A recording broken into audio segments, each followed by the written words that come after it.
인사드리겠습니다. 안녕하세요. 그동안 평안하셨습니까? 네, 이 반쪽만 평안하셨습니다. 네, 이렇게 만나 뵙게 돼서 감사합니다. 또 찬양대에서 또 은혜로운 찬양 이렇게 해주셨는데요. 마음에 감동이 됩니다. 감사합니다. 먼저 하나님께 기도드리겠습니다.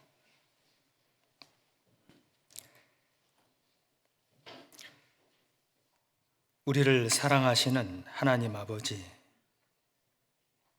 우리 영혼을 구원하여 주시고 주님의 귀한 자녀 삼아 주시고 또 교회 안에 인도해 주심을 감사드립니다.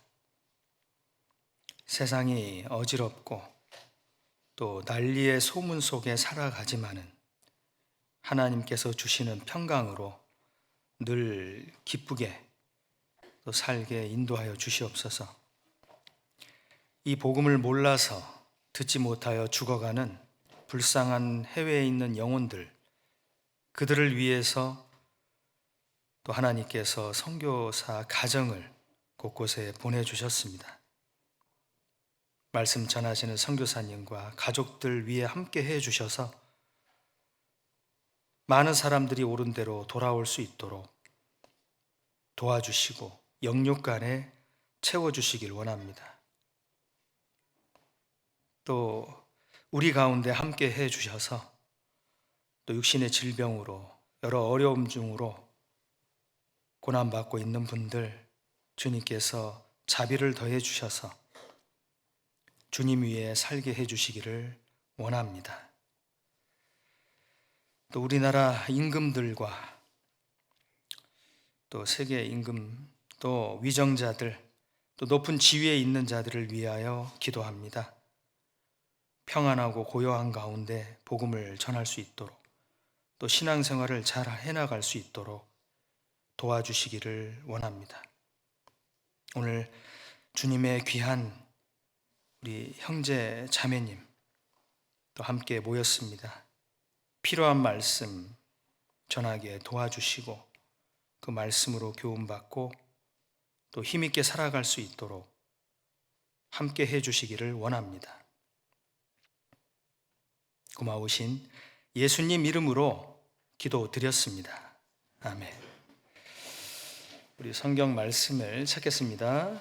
갈라디아서 6장입니다. 갈라디아서 6장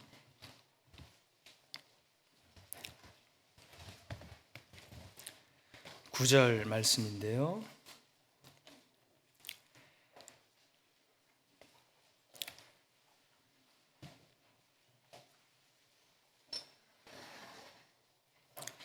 갈라디아서 6장 9절 말씀입니다. 찾으셨으면요, 천천히 같이 읽겠습니다. 우리가 선을 행하되 낙심하지 말지니 피곤하지 아니하면 때가 이름에 거두리라. 오늘 낙심하지 말아야 될 것을 좀 교훈을 받고 싶어서 이 말씀을 찾았습니다. 선을 행하다가 낙심하는 일이 있다, 이렇게 우리에게 교훈하여 주고 계십니다.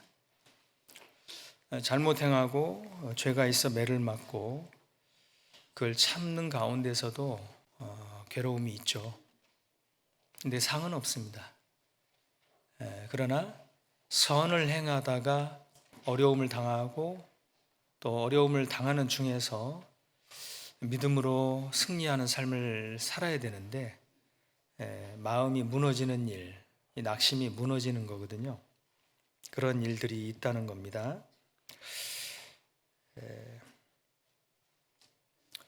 낙심이 되면 할 수 있는 것도 못하게 되죠. 사람은 마음이 그 사람 안에 많은 영향력을 끼치기 때문입니다. 어떠한 마음을 갖느냐, 어떠한 생각을 가지고 사느냐에 따라서 그 사람의 삶은 그 마음을 쫓아서 살아가게 돼 있잖아요. 낙심을 하지 말아야 되는데 낙심하는 일들이 생기는 겁니다. 선을 행하되 구원받고 교회 안에 하나님의 뜻을 분별하고 뜻을 좀 순종하려고, 하나님 말씀에 순종하려고 참 열심히 살아가는 모습 중에서도 낙심하는 일들이 있다라는 겁니다. 그러니까 낙심하지 말라. 그렇게 우리에게 교훈하여 주고 계십니다. 낙심하지 마라. 의외로 구원받고 신앙생활을 하면서 마음이 무너질 때가 많이 있을 거라고 생각이 듭니다. 선을 행하되 낙심하지 마라. 마음이 무너지면 할 수도 있는 것도 못합니다. 참 마음을 지켜야 되는데 때가 이르면 이루리라, 좀 거두리라, 이런 말씀에서 우리가 이게 때가 있구나. 이 시간을 잘 견디면, 인내를 하면, 피곤하지 아니하면이라는 뜻은 낙심하지 아니하면, 잘 버티면, 또 하나님의 시간이 되면 이루리라, 벗어나리라, 회복되리라, 온전케 되리라. 약속의 말씀입니다. 그래서 낙심을 하지 않는 것이 우리 신앙생활에 정말 중요한 부분입니다. 이 낙심이 되어서 그저 버티려고 하는데 그 시간이 오래되잖아요. 그러면 신앙생활을 온전히 못합니다.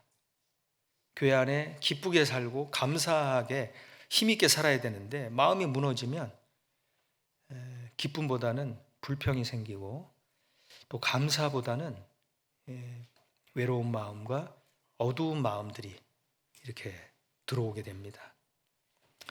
그래서 항상 기뻐하라고 말씀하셨는데 이 항상이라는 것은 낙심하지 말라는 거예요. 마음 무너지지 말라는 겁니다. 그런 데는 이유가 있습니다. 이 성경에 인물들이 많이 있어요. 과거에 기록된 그 믿음의 선진들이 많이 있습니다. 그런데 그들은 하나같이 그 어려운 중에 낙심을 하다가도 다시 회복이 되고 낙심치 않아서 하나님께 영광을 돌리는 삶을 끝까지 산 선지자들이 있어요. 특별히 이 성경을 딱 덮고요, 가운데를 딱 펼치면요, 욥이라고 하는 사람이 나옵니다. 욥. 욥기에 엽이 아닙니다. 욥입니다. 이 가운데 딱 특별히 중앙에 위치해 있는 이 인물이 낙심을 안 해요. 낙심을 안 한 사람입니다. 그런데 낙심될 일을 겪지 않았나? 그렇지 않습니다. 낙심될 일을 겪었는데도 낙심을 안 했어요. 참 우리가 마음의 시험을 받을 때, 마음이 무너지려고 할 때 얼른 어떻게 해요? 도움을 청하는 것처럼 여기 환자가 발생하면 우린 전화기를 들고 119에 바로 응급 지원을 요청합니다. 우리 성경 가운데를 탁 피면요, 욥이 탁 나와요. 정말 많은 인물들 중에 욥은 어마어마한 이 재앙을 만난 사람입니다. 그래서요, 이 하나님께서 이 욥기에 기록하기를 욥은 순전한 사람이다, 하나님을 경외한 자다, 정직한 자다, 악에서 떠난 자인데 세상에 아주 없다. 이 욥처럼 순전한 자가 없다. 그렇게 자랑을 할 만큼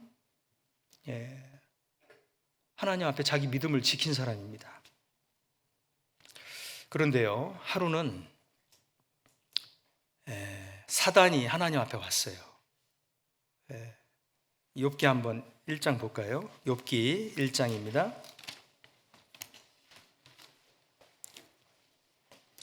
1장 7절입니다.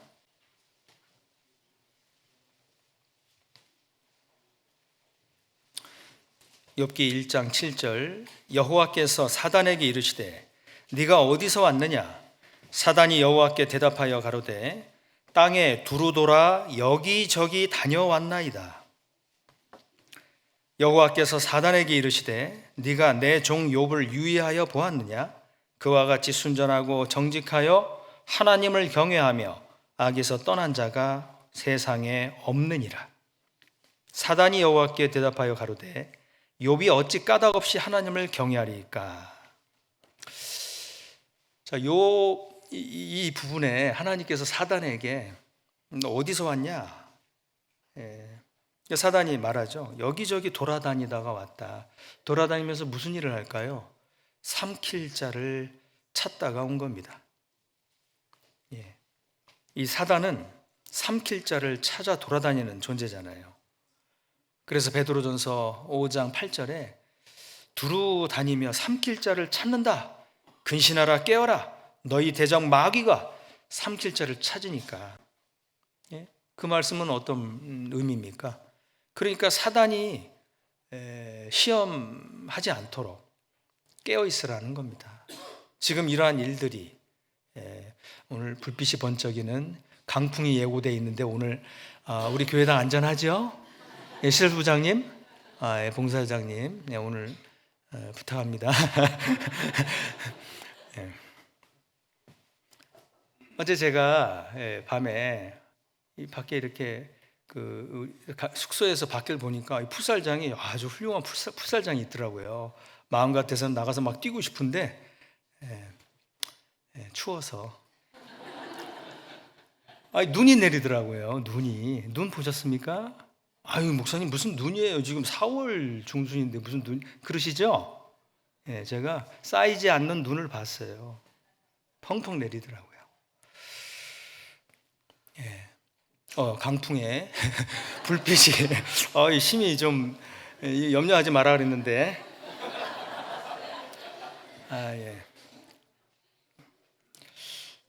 오늘만 그런 겁니까? 매주 그런 겁니까?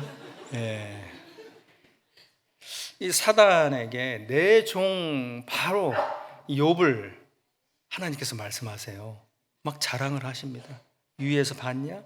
이렇게 순전하게 믿음 지킨다. 그때 사단이요.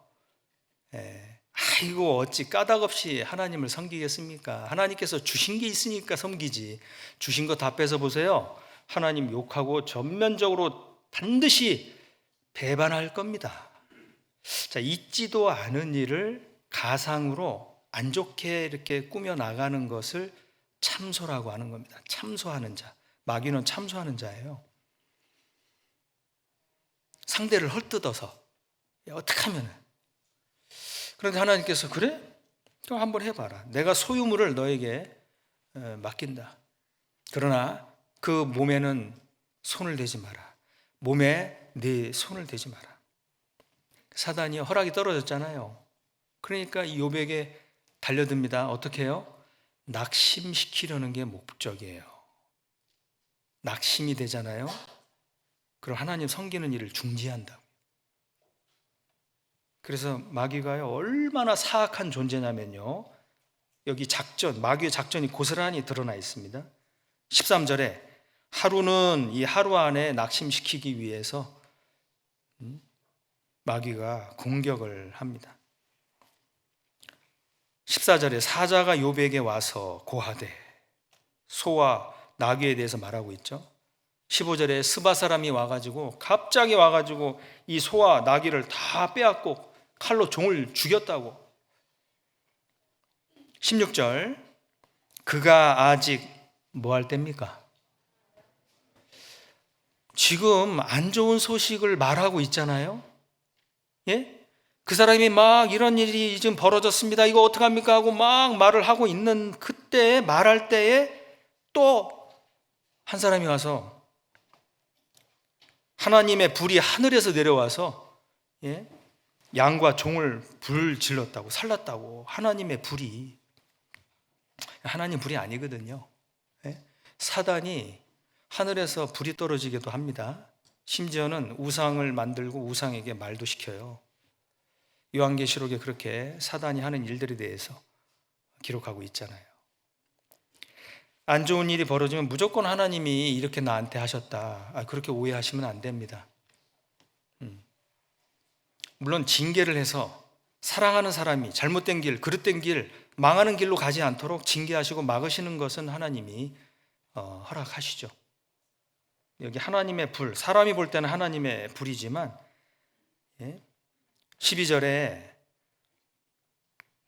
내 손에 붙이노라 하고 사단에게 말씀하실 때 오직 그의 몸에는 네 손을 대지 마라 그랬잖아요. 네 손을 대지 마라. 사단이 그렇게 하는 거예요. 사단이. 17절, 그가 아직 말할 때에 이 타이밍을 마귀는 놓치지 않습니다. 이 마귀의 괴계입니다. 약대를 빼앗고 달려들어서 종을 죽였다고. 18절에 그가 아직 말할 때, 지금 하루 중에 이 일이 연속적이고 다발적으로 일어나게 하는 겁니다. 그가 아직 말할 때 자녀들을 다 세상을 떠났습니다.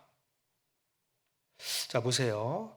소유물, 짐승들, 그리고 더 중요한 것들, 그리고 종들, 그리고 자녀. 나중에 욥까지 건들죠. 하루에 이 낙심이라는 것이요, 한 가지를 딱 당했을 때는 어떻게 해서든 그 자리에서 정신을 차려보려고 합니다, 사람은요. 그런데 또 맞고 또 있고 또 이런 일 벌어지고 저런 일 벌어지잖아요. 그럼 정신을 못 차리는 거예요. 마귀는 이렇게 작전을 가지고 욥에게 덤벼드는 겁니다. 욥이 어떻게 했죠? 여기에 범죄했을까요? 안 했을까요? 거기 20절 한번 보면요, 욥이 일어나 겉옷을 찢고 머리털을 밀고 땅에 엎드려 경배하며, 오히려 회개하는 자세, 경배하는 자세를 갖췄습니다. 21절, 22절은 같이 읽겠습니다. 가로되 내가 모태에서 적신이 낳았사온즉 또한 적신이 그리로 돌아가올지라. 주신 자도 여호와시요 취하신 자도 여호와시오니 여호와의 이름이 찬송을 받으실지니이다 하고, 이 모든 일에 욥이 범죄하지 아니하고 하나님을 향하여 어리석게 원망하지 아니하니라. 참 욥은 믿음의 사람이었습니다. 이 주신 자도 여호와시요 취하신 자도 여호와시오니, 물질에 대한, 이 소유에 대한 개념이 정확했죠. 이게 내 거냐? 하나님 주신 거지. 내가 벌거벗고 세상에 나왔는데 내게 뭐 있겠냐? 다 하나님이 주신 거지. 그런 소유에 대한 정확한 개념이 있었기 때문에 넘어지지 않은 겁니다. 그런데 소유에 대한 개념이 부정확하잖아요. 하나님이 이거 내 거 왜 뺐습니까? 이거 내 건데 왜 가져갑니까? 내 거.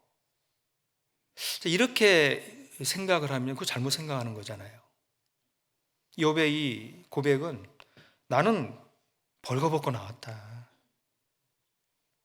죄가 잉태된 상태에서 나왔고, 평생 죄지을 죄성 가지고 나온 거잖아요. 그 생명 다 하나님 주신 겁니다. 이것을 모르면 내 거.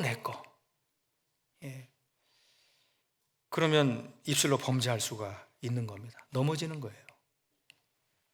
사무엘상 2장의 한나도요, 정말 그 원통함을 인해서, 그 분통함을 인해서 실족할 뻔했는데 하나님께 맡기고 자기의 처한 상황을 다 하나님께 맡기고 다 하나님이 뜻대로 하실 거라고 탁 맡기니까 어떻게 하셨어요? 하나님이 그 소원을 들어주셨습니다. 나중에 사무엘상 2장의 내용의 기도 내용을 보면 여호와는 죽이기도 하시고 살리기도 하시고 음부에 내리기도 하시고 올리기도 하시는도다. 정말 하나님의 그 깊은 비밀까지 알게 되었고 가난하게도 하시고 부하게도 하시고 그래서 아굴이라는 사람도 잠언 30장에 부하게도 마옵시고 이렇게 기도를 했어요. 두 가지를 구했는데 부하게도 마옵시고 가난하게도 마옵시고. 여러분, 가난하게 마시고라는 기도를 드리기는 쉽습니다. 주님 위해서 쓸 수 있도록 물질 축복 주십시오. 물질을 주십시오. 이런 기도하기가 쉽죠. 그러나 내가 재산이 이렇게 많은데 이거 말고 부하게도 마옵시고 그냥. 여러분, 그런 기도 하기 쉬울까요? 어려울까요? 네, 혹시 통장에 수백억을 가지고 있는 분 배부르면 여호와가 누구냐? 하나님이 누구냐? 자기 마음이 너무 부여함으로 인해서 하나님을 섬기지 못할까 봐, 멀어질까 봐 필요한 양식으로 먹여달라는 그런 기도를 합니다. 욥은 이 사단의 전략에 넘어가지 않았습니다. 그 이유는 이 물질에 대한 정확한 개념이 있었어요. 하나님 다 주신 거라고. 우리 형제자매님들도 그런 믿음이 있으세요? 다 하나님 주신 거라고. 예? 이 사단의 전략은요, 그 하루 안에 그가 아직 말할 때에 10번 찍어 안 넘어가는 나무 없다는 속담이 우리나라에 있습니다. 한 번 찍었어도 견딜 수 있죠. 안 넘어갈 수 있죠. 그러나 2번, 3번 연거퍼서 찍으면 그냥 넘어가는 거예요. 사단은 그걸 노린 겁니다. 찍은 곳에 또 찍는 거예요. 일본 사람 중에 집요하게 찍는 사람 이름이 있대요. 그 이름이 깐데르 또까상.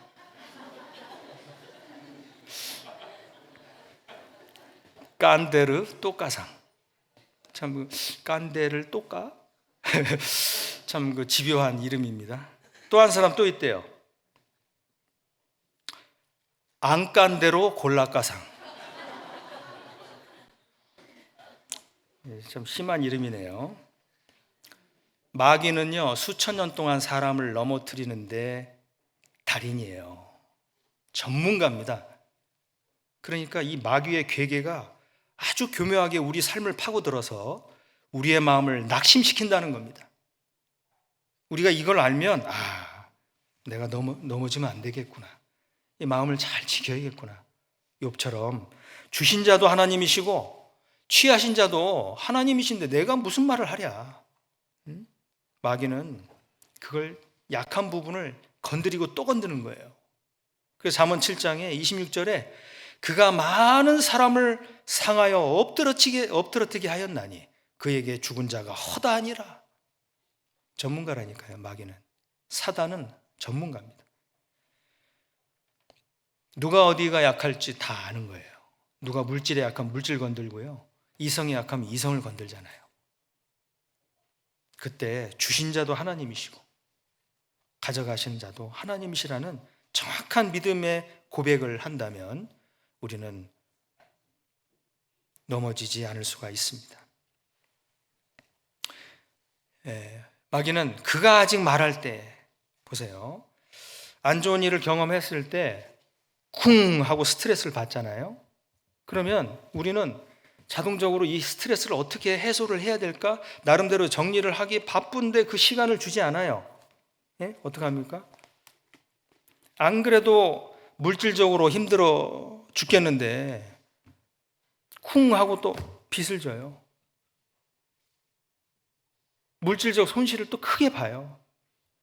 또 안 그래도 힘들어 죽겠는데 밑 빠진 독에 물 붓기식으로 빚에 허덕이고 물질에 허덕이고 아니 내가 구원받은 사람이 왜 이렇게 힘들게 살아야 되나, 이런 푸념이 나오기도 되고, 그런데 또 하염없이 이쁘고 사랑스러운 우리 자녀들이 부모의 말에 순종하고 잘 될 줄 알았는데 어느 순간에 사고치고 올릴게, 이건 안 되겠다.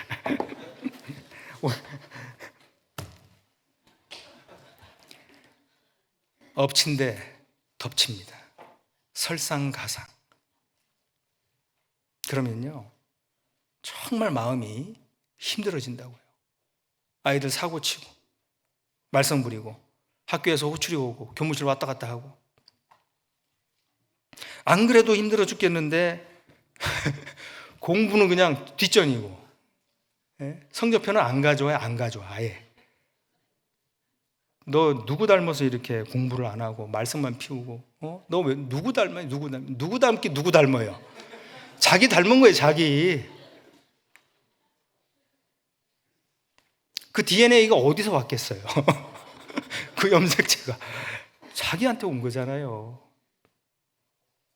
너는 왜 그러니? 너는 왜 그러니? 하나를 가리키면 나머지 세는 너가 문제야, 너가. 여러분, 찔리는 것 같아서 좀 불편하시죠? 예, 죄송합니다. 이곳에서도 펑, 저곳에서도 펑. 안 그래도 힘들어 죽겠는데 친정 부모님까지 나서가지고 좋은 관계가 이제 뭔가 잘못했는지 서운한 눈빛이야. 안 그래도 힘든데 또 시부모님 도끼눈. 사춘기 자녀들 도마뱀 눈으로 바뀔 때가 있습니다. 이 중2병이라고 세상에도 그런 말을 하는데요. 뭐 한간에서 그렇게 말을 하잖아요. 북한의 김정은이가 과격해서 남한을 내려오고 싶어도 못 내려오는데 그게 누구 때문에 그러냐? 중2 때문에 그렇다는 거예요. 배는 거 없거든요.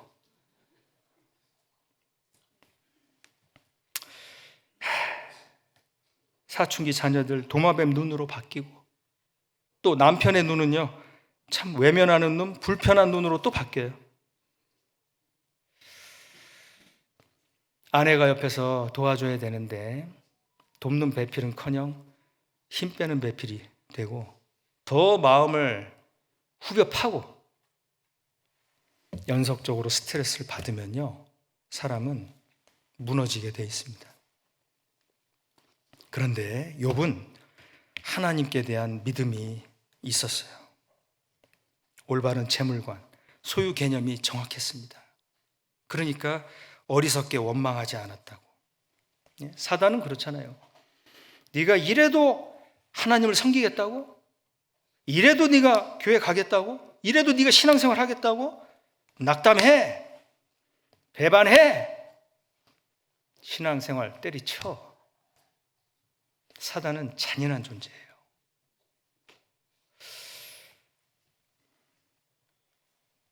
이때예요 욥은 범죄하지 않았습니다. 오히려 자기가 잘못된 것이 있는가 자기를 돌아보고 범죄하지 않고 오히려 찬송을 받으실지어다 찬송을 했어요. 낙심의 반대가 찬송입니다. 찬송은 감사잖아요. 찬송을 하면 낙심되려는 마음이 있다가도 싹 사라집니다. 예? 자, 이때요 하나님이 이 사단에게 자랑하셨습니다. 내 종 욥을 유하여 보았느냐? 예? 그랬더니 사단이 그러잖아요. 아유, 가죽으로 가죽을 바꾸니까 그 가죽을 치면, 몸을 치면 하나님 대면에서 욕한다고. 그래? 한번 해봐라. 그러나 그의 생명은 건들지 말지니라. 하나님은 시험의 영역을 우리의 믿음의 분량대로 해주시는 거예요. 예? 아무에게나 순교의 시험 하지 않으십니다. 믿음의 분량이 안 되면 하나님은 제한하셔요. 욥은 그만한 믿음이 있었어요. 그리고 시험 당할 즈음에 우리가 감당치 못할 시험 허락지 않습니다. 피할 길을 내십니다. 그러나 욥은 몸까지 당해도 그런 믿음이 있었기 때문에 허락하신 거예요. 사단이 어떻게 했습니까?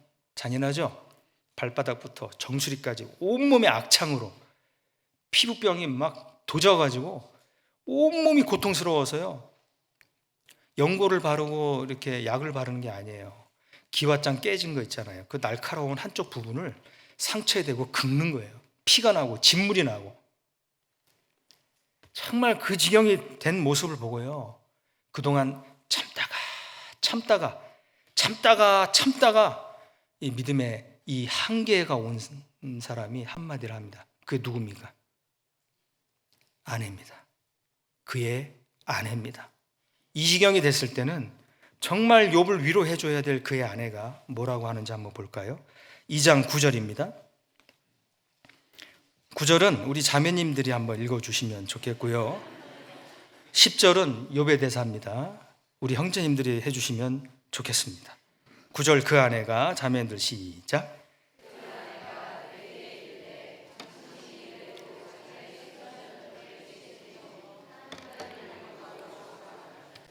예, 우리 자매님들이 좀 한마음이 좀 됐는데 이게 좀 읽기에 좀 하나가 안 된 거죠?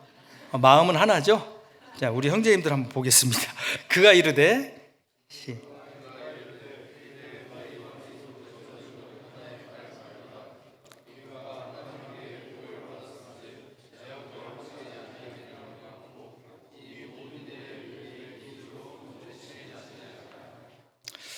자매님들이 나왔습니다.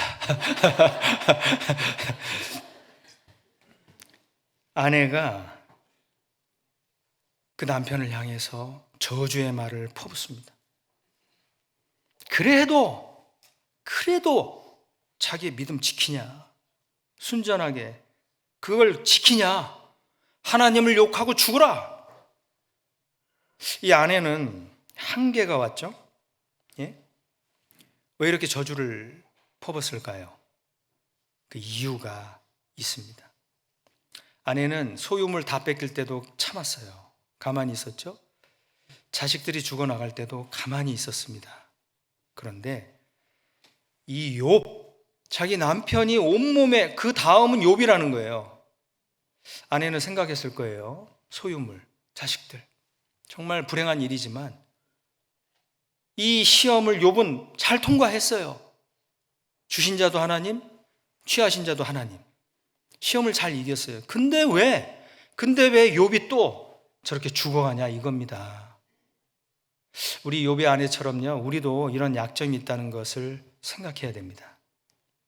내가 주님을 위해서 정말 헌신하고 열심히 살았고 정말 없는 믿음에도 정말 해보려고 열심히 살았는데 왜 물질적인 손해가 터지고, 왜 가족 간에 이렇게 관계가 틀어지고, 왜 나한테 이렇게 불행한 일들이 생기느냐고, 하나님이 저에게 왜 이러시냐고. 예, 낙심은 그렇게 시작이 될 수 있습니다. 이때 욥은요 정말 지혜로운 사람이었습니다. 이 관계와 관계 속에, 심지어는 아내에게까지 내가 힘들어 죽겠는데 당신이 나한테 이런 말을 하냐고, 왜 그러냐고 이렇게 책망을 한 게 아닙니다. 뭐라고 이야기했냐면, 그대의 말이 어리석은 여자 중 하나의 말 같도다. 원래 그대는 어리석은 여자가 아닌데 어리석은 여자의 말 같도다. 우리가 하나님께 복을 받았은즉 재앙도 받지 않겠느냐. 복을 받았은즉 재앙도 받지 아니하겠느냐 하고 범죄하지 않았습니다. 우리도 욥의 이 신앙을 본받는다면요, 좋은 일로 기뻐할, 형통한 날로 기뻐할 때만 아니라 곤고한 날, 외로운 날, 또는 눈물 흘리는 날을조차도 하나님의 허락하심이 있었다, 그걸 인정하고 견딜 수가 있는 겁니다. 오히려 하나님께 감사할 수가 있는 겁니다. 우리는 인내의 한계가 약합니다. 부족합니다. 우리는 쉽게 넘어지고 쉽게 흔들리는 약점이 많은 사람이에요. 이 욥은 끝까지 하나님을 원망하지 않았습니다. 복도 받았으니 화도 당하리라. 모든 상황을 그냥 하나님 인정하고 받아들였어요. 이 모습이 정말 내 삶의 주인은 하나님이십니다 라는 사람의 고백일 겁니다. 우리도 구원받고 나서 내 삶의 주인은 하나님이십니다. 이런 일 저런 일, 좋은 일 나쁜 일 다 생겨도 이거 다 하나님 허락하셨으니까 저는 달게 받겠습니다. 그냥 가겠습니다. 하나님 원망하지 않겠습니다. 그런 자세가 하나님을 믿는 사람의 자세라는 겁니다. 재물이 풍족할 때는 하나님께 기뻐하고 주께 드리는 것, 그런 삶을 살고 그거 귀하죠.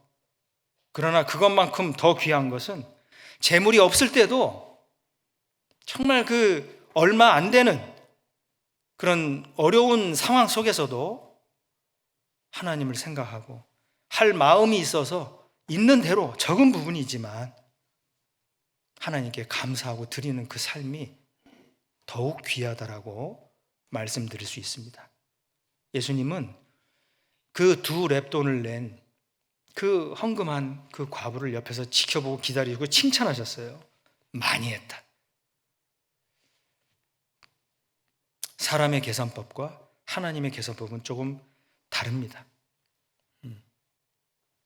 또 건강할 때는 주를 위해서 열심히 사는 것, 희생하고 땀 흘리는 것 참 귀하죠. 그러나 그 건강을 잃고 아픈 중에서도 여전히 하나님께 향한 순전한 마음을 갖는다면 더욱 귀하다고 말씀드릴 수 있습니다. 그 없는 중에 그 드리는 삶, 용기가 있어야 되고 믿음이 있어야 되는 거예요. 아픈 몸을 이끌고 주님 뜻 가운데 행하려고 순종하고 나아가는 그 모습, 우리 형제자매들 가운데도 계실 수 있습니다. 그분들을 용기를 잃지 마십시오. 하나님은 그런 가운데서도 드리는 그 삶을 다 받으십니다. 칭찬하십니다. 물질을 다 잃고 돌아온 분이 있을 수도 있어요. 또 건강을 다 잃고 돌아온 분일 수도 있습니다. 교회를 떠났다가 다시 돌아온 탕자의 모습처럼 사랑과 사랑 간에 인간관계 다 틀어지고 등 돌리고 돌아온 분도 있을 수가 있어요. 낙심하지 말아야 됩니다. 이제부터라도 하나님 바라보고 순전하게 살면 되는 거예요. 이제부터라도 잘 살면 되는 겁니다. 낙심할 게 아니라는 겁니다. 시편 118편 17절에요. 내가 죽지 않고 살아서 여호와의 행사를 선포하리로다. 내가 악착같이 이 세상에 살면서 해야 될 게 뭐냐? 여호와의 행사를 선포한다. 선포하리로다. 주님은 내가 풍족한 삶 중에서도 나를 사랑하시고 나를 귀하게 보셨지만 궁핍하고 없을 때에도 여전히 귀하게 보시고 사랑하십니다. 주님은 내가 건강할 때도 동행하셨지만 내가 건강을 잃었을 때도 여전히 함께 하십니다. 낙심할 이유가 없습니다. 이러든지 저러하든지 어떠한 형편에서든지 우리는 찬양을 하는 것이 마땅합니다. 바울 사도도요, 빌립보서 4장에서 어떻게 고백을 했냐면은 내가 비천에 처할 줄도 알고 풍부에 처할 줄도 알았고 모든 일의 일체의 비결을 배웠습니다. 풍부에 처할 줄도 알고 궁핍에 처할 줄도 알고 그 가운데 일체의 비결을 배웠습니다. 그렇게 고백하고 있고요. 다니엘은 어떻습니까? 다니엘의 세 친구는 어땠습니까? 왕이 세운 신상에 절하지 않는다고, 불 속에 넣는다고 하는 그런 악법 앞에서도 신앙을 버리지 않았습니다. 하나님께서 구해 주실 거라고, 왕에게 대답할 필요가 없다고, 우리를 구해주지 아니하실지라도 이러하든지 저러하든지 거하든지 떠나든지 주를 기쁘시게 하는 자 힘쓴다는, 이게 정말 믿음이 있는 사람의 고백이라는 거죠. 욥은 원망하지 않았습니다. 우리 욥 기서를 보면요, 의인이라도 재앙을 만날 수가 있구나, 의인이라도 안 좋은 일을 경험할 수 있구나, 자, 이렇게 교훈을 받을 수가 있습니다. 그러나 그 재앙을 통해서 그 가운데 우리가 하나님 앞에 어떻게 믿음을 갖고 순전히 이기느냐에 따라서 하나님은 영광과 상으로 갚으시는구나 하는 하나님의 선하심을 맛보아 알 수가 있습니다. 시편 23편에 다윗은 그렇게 말했잖아요. 원수의 목전에서 내게 상을 베푸신다. 왜 내 옆에 원수를 두셨냐? 그건 내가 받을 영광을 위해서 그렇게 두셨다는 것을 아는 겁니다. 알았어요. 그러니까 세상에서 그리스도인이라 고통받고, 그리스도인이라 따돌림받고, 왕따 받고, 따돌림 받고, 불이익을 받고, 무시를 받고 멸시를 받는 게 있다면요, 그거 낙심할 게 아니에요.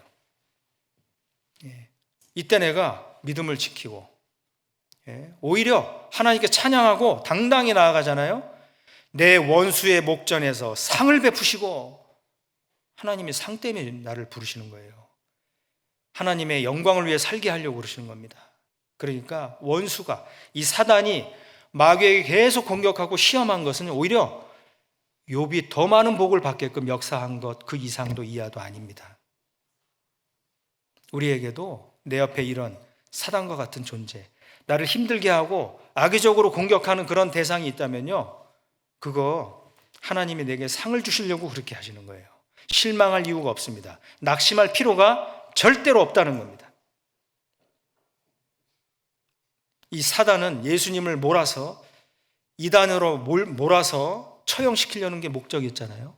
십자가에 없이 하소서, 십자가에 달게 해달라고.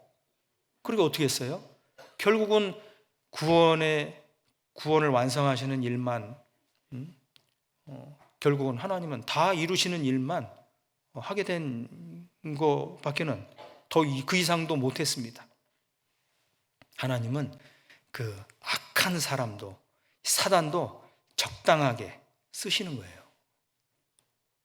우리가 이걸 알면요, 담대할 수가 있어요. 주님은 그 악한 사단의 그 방해를 통해서 구원을 완성하시고, 우리의 죄를 대속하시고 부활하시고 그 복음을 세계 끝까지, 땅 끝까지 전하시는 겁니다. 그리스도인이 핍박받은 것도 이유가 있는 거예요. 핍박을 받으면 하나님만 바라보게 되고 더욱더 복음을 힘있게 전하는, 예루살렘에 큰 핍박이 났죠. 스데반 집사의 순교 때문에. 그때 사도 외에는 다 뿔뿔이 흩어졌습니다. 그 말씀을 읽으면서 하나님은 모이라고 했는데, 교회 모이라고 그랬죠. 믿는 사람이 다 함께 있고 날마다 마음을 같이 성전에 모이기를 힘썼다고 그랬습니다. 그런데 왜 뿔뿔이 흩어져야 되냐고요? 때에 따라서는 이 교회 성도들을 뿔뿔이 흩어지게 해서 복음이 더 힘있게, 더 빨리, 더 멀리 전해지게 역사하실 때도 있는 겁니다. 마치 뜨거운 숯불이 모여있는 그곳에 큰 충격과 핍박이 일어나서 뿔뿔이 흩어졌는데, 흩어진 그 불꽃이 가는 곳마다 불을 일으키고 복음의 불길을 일으킨다고 하는 하나님의 역사, 꼭 그것이 나쁜 것만은 아니라고 말씀드릴 수 있습니다. 사단은 욥을 해하려고 했지만 하나님은 그걸, 악한 것을 선으로 바꾸셔가지고요, 오히려 더 큰 축복을 받게 하셨습니다. 이 사단에게 하나님이 자랑하셨어요. 어떻게 자랑하셨습니까? 네가 내 종 욥을 유의하여 보았느냐? 그와 같이 순전하고 정직하여 하나님을 경외하며 악에서 떠난 자가 세상에 없느니라. 하나님이 자랑을 막 하신 거예요. 네가 나를 격동하여 까닭없이 글을 치게 하였어도, 이거 같이 읽으려고 했는데요, 이 같이 템포가 안 맞아가지고 제가 그냥 이렇게 읽어드리는 겁니다. 예. 나를 격동하여 까닭없이 그를 치게 했어도 그가 오히려 자기의 순전을 굳게 지켰다. 그냥 자랑을 하시는 거예요. 사단에게 막 침이 튀기도록 순전하고 정직하고, 왜? 세상에 없다. 보세요. 이 욥처럼요, 우리도 안 좋은 상황과 재앙을 딱 만났을 때, 내 소유물이 손실을 보고 없어졌을 때, 그때 주신 자도 하나님이시고 가져가시는 분도 하나님이십니다. 그러면 어떠실까요? 하나님이 너무 기뻐하시는 거예요. 예? 그리고 그 아내, 옆에 있는 그 아내까지도 정말 욥을 힘들게 했는데도 욥은 자기의 믿음을 순전히 지켰습니다. 그때 하나님이 얼마나 기뻐하실까요? 욥을 얼마나 자랑스러워하실까요? 욥을 하나님이 기쁘게 받으셨습니다. 하나님의 자랑거리였습니다. 예. 언제 자랑이 되죠? 옆에 가까이 있는 사람이, 한 동무가 혹시 넘어지면 그 동무가 붙들어 일으켜야 될 동무가 그냥 넘어져 있어, 그냥 더 마음을 쓰라리게 후벼 판다면은 우리의 마음은 더 고통스러울 수 있지만, 그 가운데서 하나님만 바라보면, 욥은 하나님밖에 없었잖아요. 욥 주변에 누가 있었습니까? 아무도 없어요. 하나님만 계셨습니다. 그런데 욥은 하나님만 바라봤습니다. 자기를 위로해 줘야 될 옆에 있는 가까이 있는 사람들, 친구들, 내 아내와 남편이 혹시 내 마음을 더 아프게 한다 할지라도 하나님 바라보고 그 슬픔을 참는다면요, 하나님이 자랑하십니다. 어떻게 해요? 사단에게 내 종 누구를 보았느냐? 경기도 그 광주에, 그 광주교회 누구 아무개 봤느냐? 그가 믿음을 순전히 지켰느니라. 그가 이런 상황에서도, 저런 상황에서도, 말도 안 되는 이런 상황에서도 나에 대한 믿음을 지켰느니라. 하나님의 자랑거리가 되는 겁니다. 우리는 낙심할 이유가 없습니다. 그런 정말 자기 혼자밖에 없는 그 상황에서요, 욥은 하나님 말씀만 붙들었어요. 그러한 욥을 하나님은 사단에게 계속 자랑하셨습니다. 사단은 할 말을 잃었습니다. 주변 사람들이 나를 인정하지 않는다고 해도 하나님은 인정하신다면 그건 성공한 거 아닙니까? 예. 우리가 이 하나님 말씀은 들어야 되는 겁니다. 다른 사람의 말은 안 들어도 하나님 말씀은 들어야 돼요. 그런데 때로는 고집이 있어서 말씀은 그렇게 돼 있는데, 성경 말씀은 그렇게 돼 있는데, 나는 그렇게 못 살겠어요. 나는 내 생각대로 살아야 되겠습니다. 이러면 안 되잖아요. 세상은 날 미워하고, 주변 사람들 다 등 돌리고 그런다 할지라도 나는 하나님이 나를 바라보고 계시잖아요. 하나님은 나를 외면하지 않으시잖아요. 낙심하지 말고 오히려 하나님으로 기뻐해야 합니다. 욥은 하나님의 자랑거리였습니다. 욥에게도 하나님이 자랑이 되었습니다.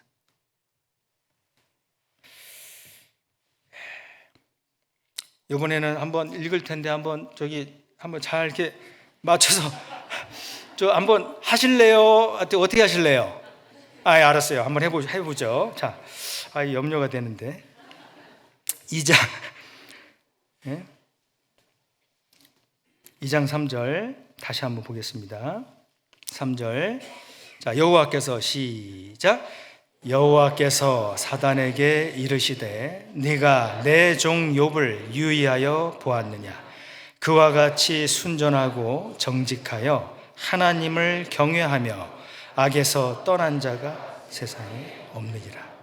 네가 나를 격동하여 까닭 없이 그를 치게 하였어도 그가 오히려 자기의 순전을 굳게 지켰느니라. 이러한 칭찬을 사단 앞에서 막 하시는 거예요.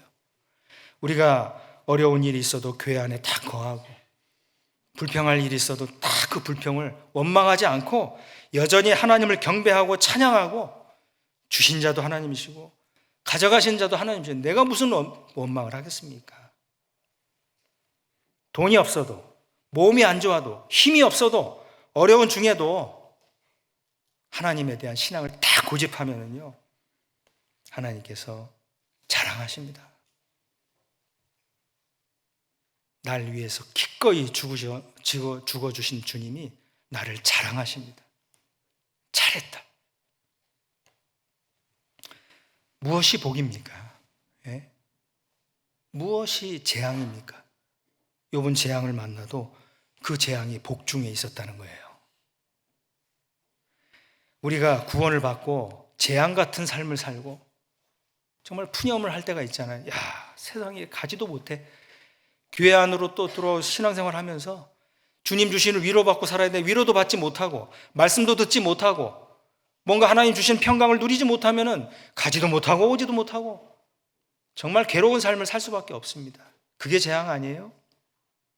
우리는 적당히 타협한 그곳에 있지 말고 하나님 안으로 깊숙이 들어와야 되는 거예요. 물질이 부족하고 없어도 하나님께 드릴 건 드려야 되는 거예요.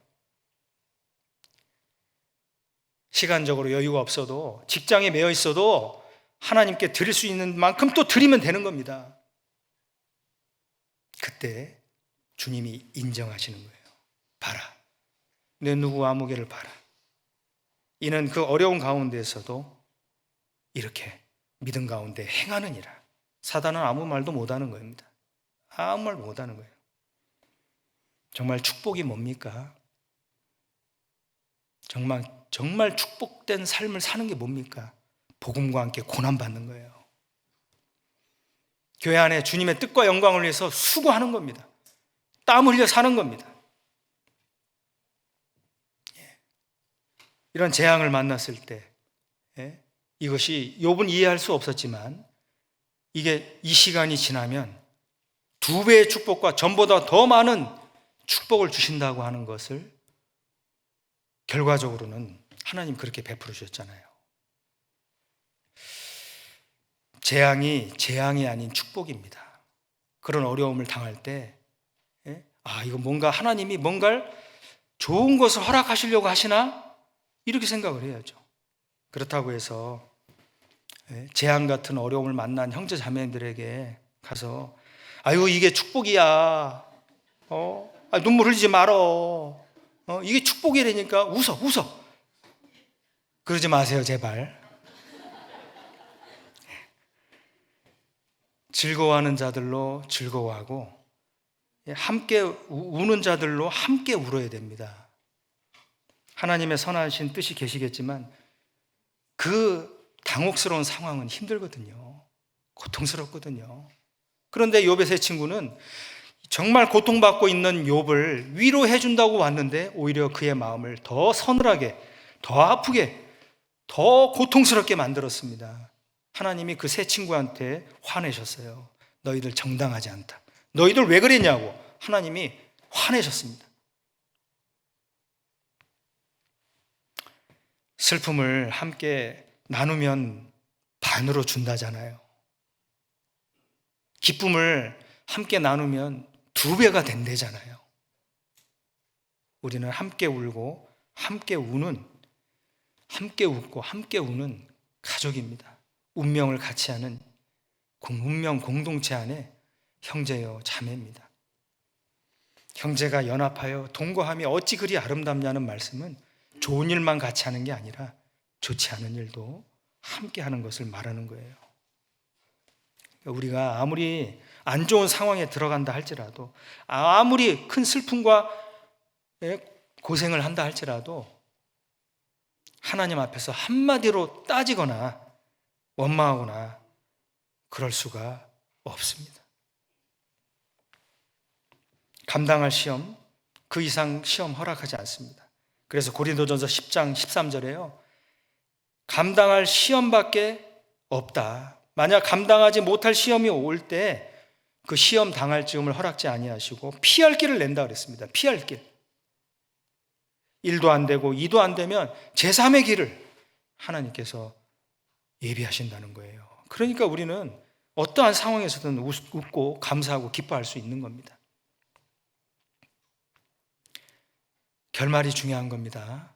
끝이 중요한 거예요. 끝이. 욥이 처음은 이렇게 고통으로 이렇게 기록이 되어 있지만 끝이 어떻게 됐습니까? 끝. 욥기 1장은 시작장이잖아요. 끝장은 몇 장입니까? 끝장. 욥기 맨 마지막 장을 끝장이라고 그래요. 끝장. 오늘 끝장 났어요. 오늘 끝장을 한번 보죠. 42장입니다.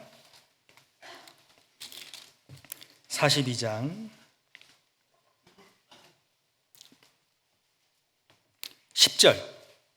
10절 말씀입니다.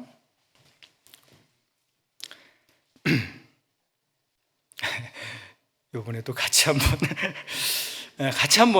방금 전에 잘하셨어요. 방금 전에 진짜 한 목소리로 읽어주셨습니다. 10절도 같이 한번 읽겠습니다.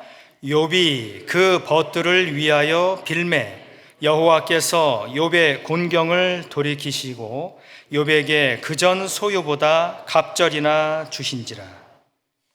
12절 여호와께서 욥의 모년에 복을 주사 처음 복보다 더하게 하시니. 또 16절 17절 같이 읽겠습니다. 그 후에 욥이 140년을 살며 아들과 손자 4대를 보았고 나이 늙고 기한이 차서 죽었더라. 자, 욥이 그 벗들을 위해서 빌어 주었습니다. 제사를 드렸죠. 8절에 보면은 수송아지 7, 순양 7을 취해서 번제를 드렸습니다. 왜? 죄를 지었기 때문이죠. 맞는 말을 해도 정말 상대의 마음을 더 아프게 하고 더 쓰라리게 더 고통을 주는 건 잘못입니다. 죄입니다. 위로의 말, 격려의 말, 칭찬의 말을 해야 되죠. 그 벗들을 위하여서 빌어 주었습니다. 하나님께서 용서해 주셨죠. 그리고 동시에 욥의 공경을 돌이키시고 회복시켜 주셨습니다. 말끔히. 그리고 오히려 그 전보다 갑절이나 복을 주시고 더 처음 복보다 더하게 하시니. 자, 이게 결론입니다. 그 많은 고통, 재앙을 하나님이 허락하신 이유가 무엇이냐? 이것 때문인 거예요. 하나님은 우리를 정말 사랑하시는 분이십니다. 잘 되기를 원하시는 분이십니다. 140년을 살았습니다. 140년. 손자를 4대까지 봤다는 거예요. 욥의 아들이 아버지 욥에게요, 데려오는 거예요. 이 애는요 손자 아무개입니다.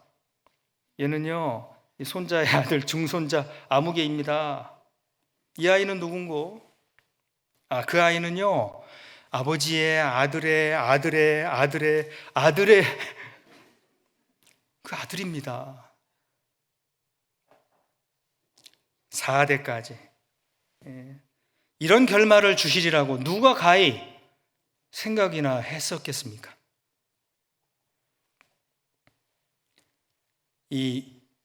그 아버지의 사랑과 그 할아버지의 사랑, 이건 조금 차이가 있다고 해요. 아버지는 아들이 말 잘 들었을 때 이뻐해주고, 그러잖아요. 그런데 할아버지는 말 잘 들었을 때뿐만 아니라 말 안 들어도 이쁘대요. 그 내리사랑이라는 말도 있는데요. 증손주, 고손주 얼마나 이뻤겠어요. 얼마나 이쁘겠어요. 혹시 이 손주가 있는 분들은 이 말씀 좀 이해가 되십니까? 그거 맞대잖아요. 역으로 한번 생각해 볼까요? 우리 각자의 아버지가 계시잖아요. 그 아버지는 혼내기도 하시죠. 근데 그 위에 할아버지가 계시죠. 할아버지는 웬만하면 혼 안 내십니다. 얼마나 더 이뻐하겠어요. 그 할아버지의 또 할아버지, 예? 증조 할아버지, 예? 고조 할아버지, 그 위에 할아버지 끝까지 올라가면은 아담이 나오고, 아담 위에 누가 계세요? 하나님 계십니다. 하나님이 얼마나 우리를 사랑하시겠습니까? 얼마나. 그런 표현도 있잖아요. 스바냐 3장 17절에 너의 하나님 여호와가 너희 가운데 계시니 그는 구원을 베푸실 전능자신데 그가 너로 인하여 기쁨을 이기지 못한다. 기쁨을 이기지 못한다. 얼마나 나로 인해서 기뻐하시면, 나를 이뻐하시면 기쁨을 이기지 못한다고. 너를 잠잠히 사랑하시고 너를 인하여 즐거이 부르며 기뻐하시리라. 우리는 하나님이 우리를 얼마나 사랑하시는지를 사실은 온전히 잘 모릅니다. 일부만 아는 것 같아요. 하나님은요, 이 욥을 죽는 데까지는 시험하지 않으셨습니다. 예? 그의 소유물을 치는 것까지, 또 온몸에 병이 드는 것까지는 허락하셨지만 그를 죽는 데까지는 허락하지 않으셨어요.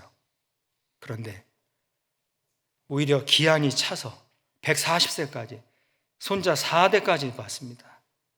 그런데 우리 주님은, 독생자 예수님은요, 죽는 데까지 내어주셨습니다.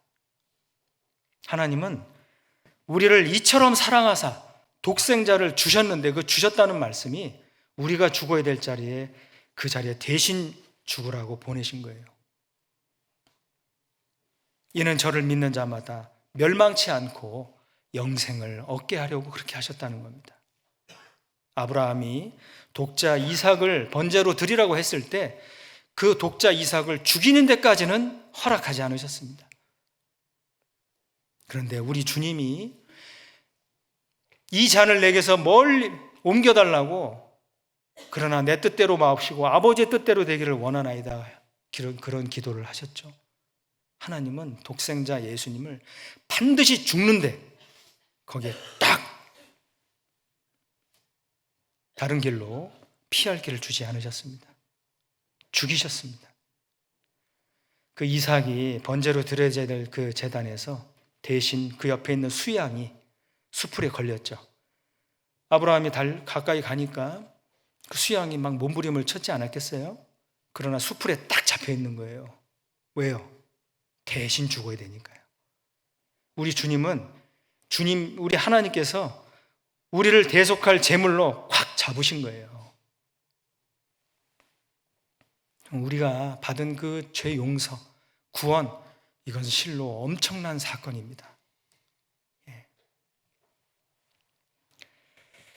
우리가 고난을 당할 때, 재앙 같은 상황들에 맞닥뜨렸을 때, 이건 하나님의 본심이 아니구나, 그거 딱 기억해야 됩니다. 예레미야 3장 보시겠습니다. 예레미야 3장.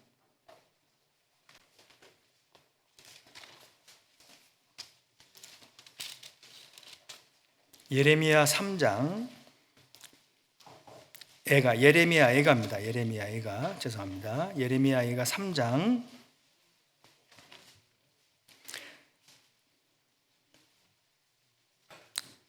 32절, 33절입니다.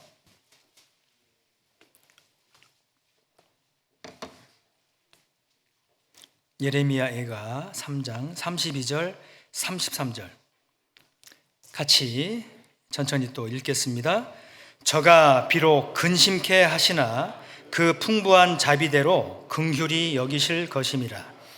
주께서 인생으로 고생하며 근심하게 하심이 본심이 아니시로다.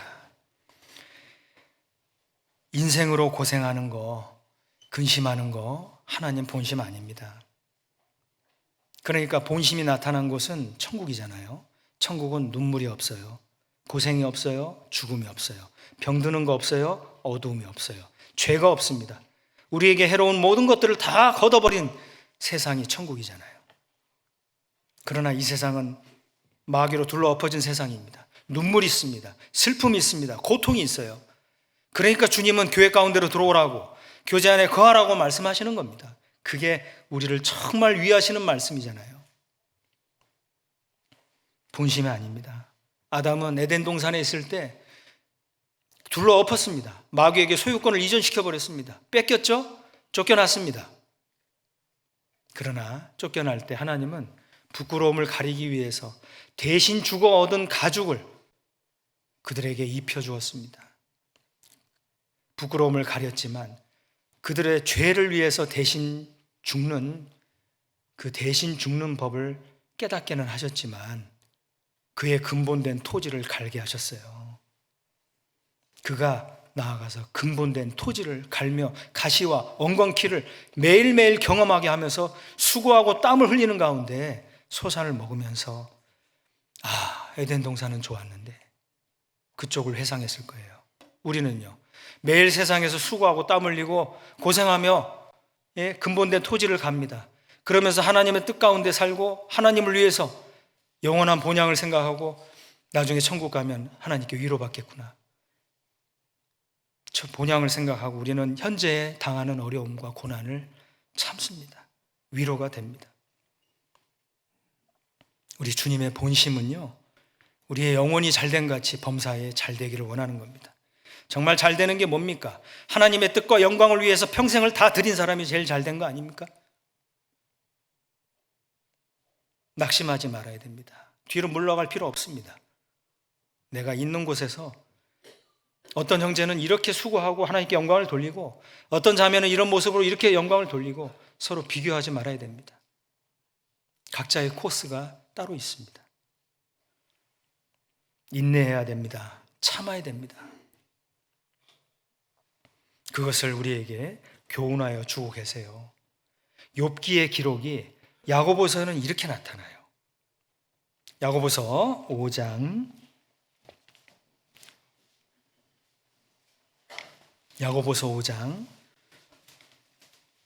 7절입니다. 야고보서 5장 7절. 그러므로 형제들아 참으라고 말씀하시는데요, 언제까지 참아야 되냐면 주의 강림하시기까지 길이 참으라. 그러면서 농부가 비를 기다리는 것을 설명을 합니다. 보라, 농부가 땅에서 나는 귀한 열매를 바라고 길이 어떻게 한다 그랬어요? 우리는 참아야 되는 거예요. 잘 인내를 해야 됩니다. 이른 비와 늦은 비를 기다리나니, 잘 기다리는 거에 우리가 훈련이 되어 있어야 돼요. 기다리나니, 농부는 하늘에서 비를 기다리며 아무것도 안 합니까? 아닙니다. 자기의 일을 해요. 농부는 매일 일을 합니다. 그러면서 하늘이 내려주는 비를 기다립니다.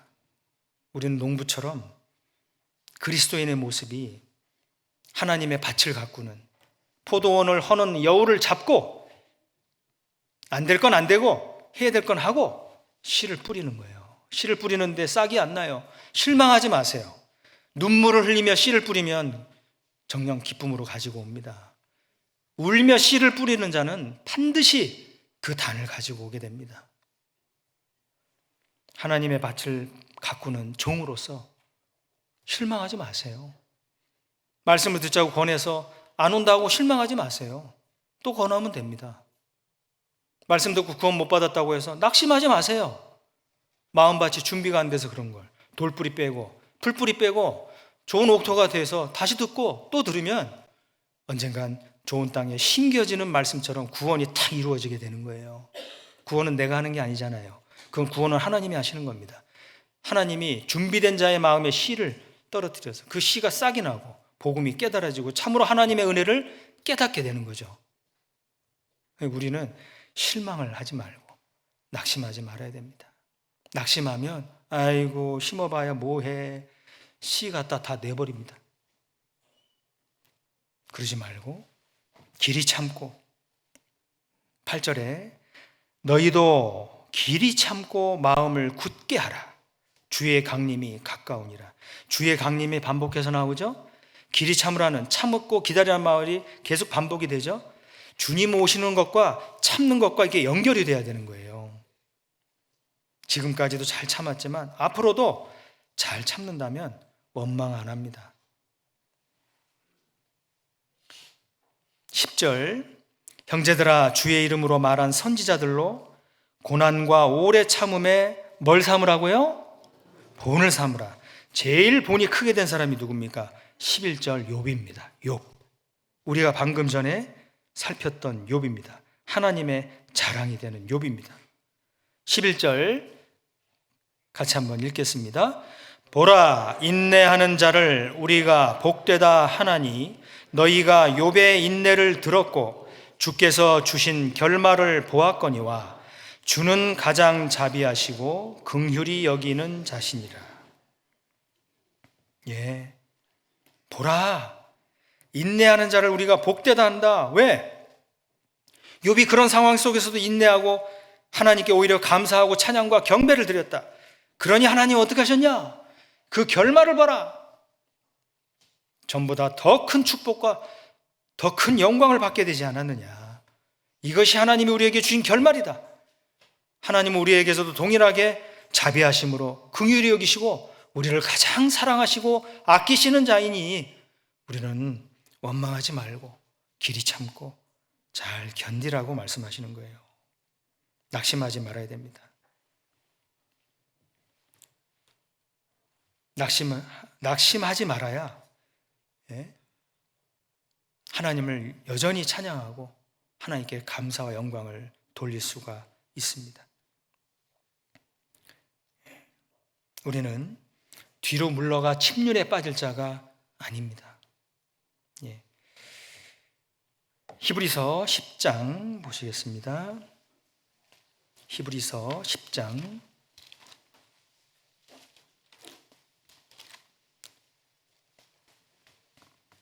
10장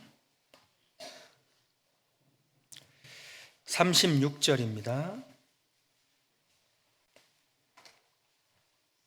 10장 36절.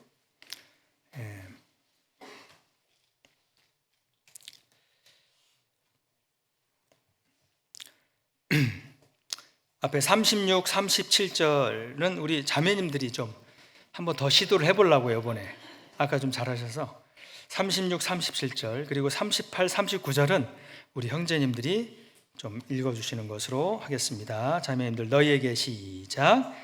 너희에게 인내가 필요함은 너희가 하나님의 뜻을 행한 후에 약속을 받기 위함이라. 잠시 잠깐 후면 오실 이가 오시리니 지체하지 아니하시리라. 오직 나의 의인은 믿음으로 말미암아 살리라. 또한 뒤로 물러가면 내 마음이 저를 기뻐하지 아니하리라 하셨느니라. 우리는 뒤로 물러가 침륜에 빠질 자가 아니요 오직 영혼을 구원함에 이르는 믿음을 가진 자니라. 예, 감사합니다. 지금 여기에서 우리에게 권하는 말씀이 어떤 말씀입니까? 인내하다. 인내. 좀 인내가 우리가 부족하다. 잠시 잠깐 오면 주님 오신다고 하셨는데 그 인내를 해야 되는데 인내를 가지려면 믿음으로 살자. 우리가 주님 믿지 않느냐? 우리가 믿음으로 구원을 받았고 그렇다면 이제 주님 인도하심도 믿음을 갖고 나가자. 주님 우리를 위하시니 우리가 주님을 믿어야 하지 않겠느냐? 믿음으로 살아야 되지 않겠냐? 죄인은 죄의 낙으로 살지만 의인은 주님을 믿는 믿음으로 살아야 되는 거 아니냐? 우리에게 권하고 있습니다. 뒤로 물러가지 마라. 낙심하지 마라. 마음 무너지지 말라는 겁니다. 오히려 더 앞에 나아가서 하나님으로 인하여 기뻐하고 우리를 인도하시는 하나님을 찬양하고 담대하게 세상을 살아가라는 겁니다.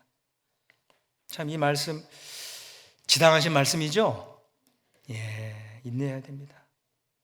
그리고 인내하려면요 우리 서로 격려해주고 서로 이렇게 위로해줘야 돼요. 아니 목사님, 주님이 위로해주는 위로 받으면 되지 않을까요? 그렇죠? 그런데 마지막 시대에는요 위로가 많이 필요합니다. 그 앞에 23절입니다. 23절. 또 약속하신 이는 미쁘시니 우리가 믿는 도리의 소망을 어떻게 하지 말고요? 자꾸 이렇게 흔들리는 거예요. 흔들려. 우리가 약해요. 믿음이 약해. 마음은 흔들리는 거예요. 마치 주님이 주무시고 계신 그 배에 같이 탄 제자들은 주님이 계신 배를 누가 뒤집냐고요. 그런데 바람과 파도가 흉룡하니까 막 두려워서 주님을 깨우면서 우리를 돌아보지 않겠냐고. 그때 주님이 일어나셔서 어찌하여 믿음이 적냐, 어찌하여 믿음이 없느냐 하고 바람과 파도를 꾸짖으셨습니다. 바로 잔잔해졌죠. 우리에게 인내가 필요한데 믿음으로, 주님을 바라보는 믿음으로, 또 그 믿음이 이 사랑 안에서 우리 연합하고 서로 사랑 안에서 굳게 잡아야 됩니다. 24절, 25절 같이 읽겠습니다. 서로 돌아보아 사랑과 선행을 격려하며 모이기를 패하는 어떤 사람들의 습관과 같이 하지 말고 오직 권하여 그날이 가까움을 볼수록 더욱 그리하자. 자, 여기에 이 말씀하신 것처럼 서로 돌아보라 그랬습니다. 사랑을 격려하라 그랬습니다. 예. 격려는 칭찬이고요, 위로가 되는 겁니다. 그 격려를 받을 때 마음이 무너지려고 했다가도 다시 또 나 혼자만 가는 게 아니지, 우리 형제자매님들도 동일한 고난을 받지, 힘을 내야지, 그런 마음이 생기는 거예요. 그리고 마음이 연약한 자를 붙들어주고 모이기를 패하는 어떤 자들의 습관이라 그랬죠. 이 습관과 모이지 않는 것과 그날이 가까울, 주님이 다가올 그 날과 가까움과 연결이 되어 있어요. 그러니까 잘 모여야 되는 겁니다. 빠지지 말고 잘 모여야 됩니다. 어떤 사람들의 습관과 같이 말고 권하여 그날이 가까움을 볼수록, 주님 가까움, 지금 세상 돌아가는 거 보십시오. 예? 정말 주님 오실 날 가까운 시대에 살고 있습니다. 그걸 볼 때 더욱 그리하자. 격려해야 합니다. 한번 옆에 우리 형제님들 보고 한번 따라서 한번 격려 한번 해보시죠. 우리 형제자매님들. 형제님들에게 한번 해보세요. 인사말은 옆에 있어 감사합니다. 한번 해보시죠. 예, 감사합니다. 또 하겠습니다. 이제 이번엔 자매님들을 보고 하겠습니다. 함께라서 고맙습니다, 자매님. 예, 해보시죠. 예, 함께라서 고맙습니다. 예, 그리고 조금만 힘을 내야 됩니다. 조금만 힘내세요. 주님 곧 오십니다. 한 번 더 해보시죠. 조금만 힘내세요. 주님 곧 오십니다. 예. 여기 교회당에 딱 들어오니까요, 정말 힘 있는 말씀 거기 딱 해놨더라고요. 예? 그 아람어로 마라나타, 이 마라나타의 그 뜻이 주 예수여 오시옵소서, 아멘 주 예수여 오시옵소서, 그 뜻이거든요. 주님 오실 때 그날이 가까우면 볼수록 우리 더욱 격려해야 됩니다. 초대교회 성도들은 극한 환난 중에서도 서로 위로했어요. 서로 격려했습니다. 마라나타. 예? 우리 한번 또 마지막으로 인사를 할 건데요, 마라나타입니다. 마라탕 아니고, 이거 중국말이에요. 중국말. 어감은 좀 비슷하지만 그게 아니고 뭐라고요? 예, 마라나타. 자, 서로 격려하고 위로해 보시죠. 주님 곧 오십니다. 마라나타. 예, 주 예수여 오시옵소서. 주님 곧 오십니다. 조금만 힘내시고요. 우리는 낙심 말고 오히려 찬양하는 성도입니다. 우리 각자는 근심하지 않고 오히려 기뻐하는 그리스도인입니다. 우리에게는 낙심치 않고 기뻐할 충분한 이유가 넘칩니다. 낙심치 않고 찬양과 경배하는 우리는 귀한 하나님의 자녀입니다. 힘내서 기쁘게 사시기 바라겠습니다. 기도하시겠습니다. 주님 감사합니다. 우리 주님을 위해서 어려운 가운데에서도 믿음 가운데 담대히 살아가려는 우리 경기 광주교회 우리 형제 자매님들, 주님께서 위로하여 주시고 또 새 힘을 주시고 또 낙심치 않게 인도하여 주셔서 하나님을 기쁘시게 하며 신앙생활 힘있게 살아갈 수 있도록 도와주시옵소서. 또 필요한 것들 영육간에 채워주시기를 원합니다. 또 각자의 형편과 삶을 돌봐주시고 은혜와 사랑 안에서 늘 힘있게 살아갈 수 있도록 은혜로 이끌어 주시기를 원합니다. 모든 것 감사드리고 예수님 이름으로 기도드렸습니다. 아멘.